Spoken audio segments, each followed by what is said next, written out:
G'day. Here's why maybe you should actually seek out the conflict of interest.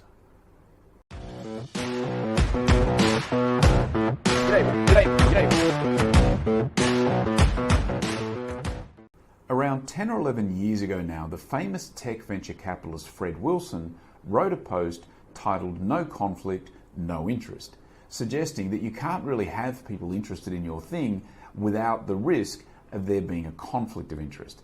But that's okay. The conflict of interest isn't a bad thing necessarily. What you really want to make sure you have, of course, is the interest in your thing, because that will bring with it a certain amount of knowledge, certain amount of ability from the people involved to help you fix the problem and make your thing better.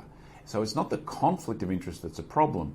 As long as you have integrity, you can have a conflict of interest and still come out with the right result.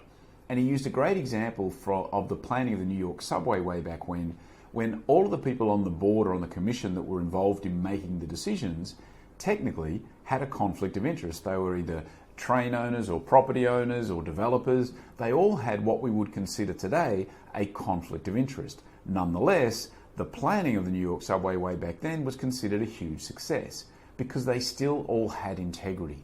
The integrity of making the right decision was what really mattered. And so the conflict of interest wasn't actually a problem. And as Fred Wilson suggests, maybe you can't actually have interest without conflict. So don't go too hard on trying to avoid the conflict of interest. Just make sure that you focus on integrity, and then ultimately you'll get the right decision, even if there is a conflict of interest. Alrighty, that is it for today. I do thank you for your time, and I will be back again tomorrow. See ya.